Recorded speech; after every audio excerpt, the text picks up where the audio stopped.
let's go to the phones first, Kirsty. OK, we have Steve first on line 1. Not Steve first on line 1. Yeah. Amazing. Yeah, I love the show, by the way. Steve on the phones. Morning, Steve. Morning, Steve. Morning, how are you? Morning, I'm fine, thank you. First of all, do you know Chatroulette? Yes, well, I'm aware of it, yes. OK, what do you make of it? Well, basically, it is just another area of the internet that opens itself to children to be sexually groomed.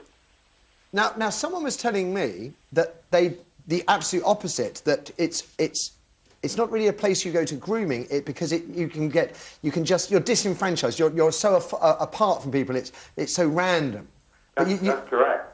So how does it groom children? Well, because it doesn't actually. There's no way that you can actually verify if it's somebody at the age of 10 or 11. Oh, for sure. So you quite easily can access Chatroulette and just go onto there.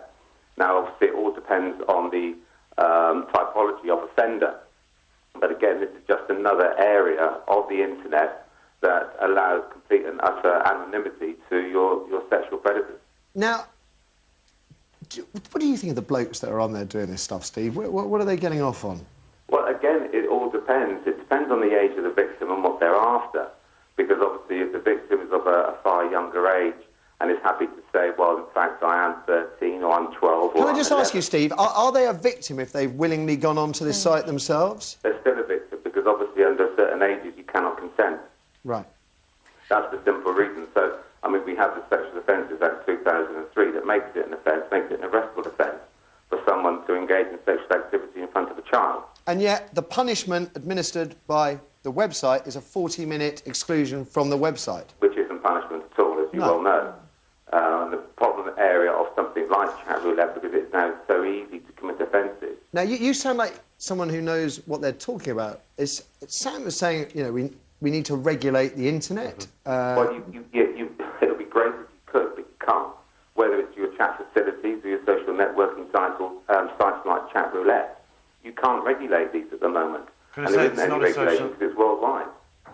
But it's not a social networking site in the same way that Facebook or Twitter is. That's not what Chatroulette is. Yeah. Completely, but all it does is add to the armoury of internet sexual predators. But also, Steve, I mean, how many times in awful cases where people have been groomed on the internet, it's because they've been faceless. Exactly. And there isn't the anonymity. Those people that have unfortunately gone out and caused the horrific crimes. Yeah. But ultimately, what they're trying to do is get off at the expense of somebody younger, and that is what they're doing on Chatroulette. They're actually doing it. So it doesn't matter whether they're meeting them, does it? They're getting off. But I think this sexually on young people. Well, the way this is safer because you see their face and you can say, "Move on, you perv." And if I had a message the other day on Facebook from what ostensibly was a pretty young girl going, "Hey, want to be friends?" And it was really weird because for a millisecond I thought, she looks quite nice, you know. And then I realised... I'm sorry I did that, and I won't bother you again. But the point is, if you can hide behind it... knows that the victims who are quite young, they'll lie about their age, actually, in the sense of the sexual grooming on the social networking sites, they actually enjoy the grooming process. What they don't like is when they actually meet offline and get sexually abused. That which leads me on to the final question I wanted to put to you, Steve, which is, I've asked you about the blokes that are doing their stuff online. What about the teenage girls that are going onto it? I would imagine all of them are aware of what it is they might see. No, you're right. You're absolutely right. You know, whether the teenager age 14 or 15, you've still got to realise that by law that's still going to be a criminal offence in this country. Hence, you know, I put emphasis on this country because obviously these could be people in the United States of America or anywhere in the world.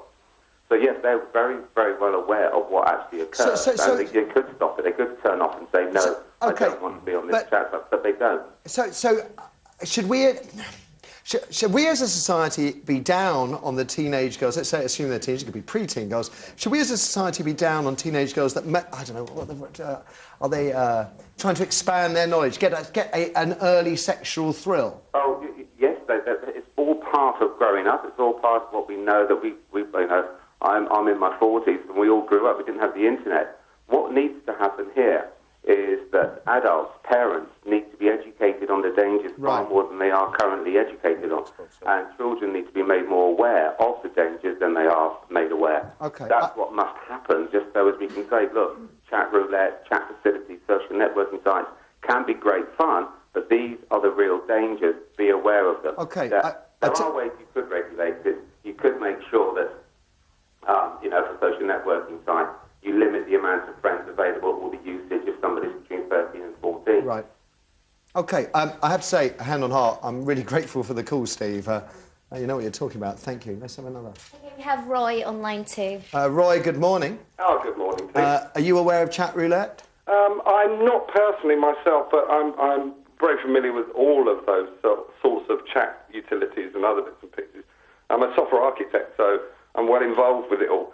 But, it's ignorance really on the parents' part, I think. There are hundreds of thousands of tools out there that you can use to verify age. The guy that's obviously pushing this site should have something like that on his site anyway. Sorry, Roy, you've lost me. You are dealing with... Honestly, I'm so far behind the time with this new tech stuff, I don't know. Okay. How can you verify that the age of someone's on a site? How do you do that?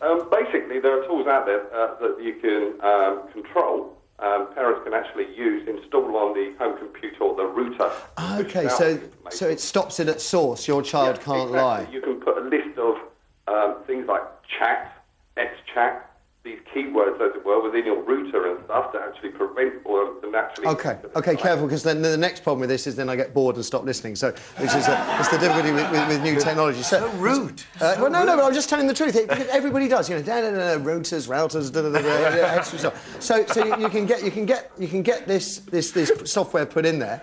On Sam's question, which is the thing that I'm coming around to, is there any way that the internet can be regulated? Absolutely. As the chap said earlier, Linda's party's husband. China can do it. America do it. The UK government do it. We actually screen every internet conversation at the moment under security laws. So we do it at the moment. So when you read "mine's a big one," that could mean not necessarily a bomb. No, exactly. Right, OK. Okay. I think it's an ignorance issue on the parents' behalf. On their part, basically. There's no excuse for it. OK, and just on the net, get on there yourself, learn about what they're doing, learn about what's available. OK. Get on there. Just on the content thing, I'm fascinated. What kind of blokes do you think go on there and do that? If they're over 25 years old, nonce. There you go. OK, I'll go with that. Yeah, nonce. Thank you. OK. Good on you, mate. Clear. Brilliant.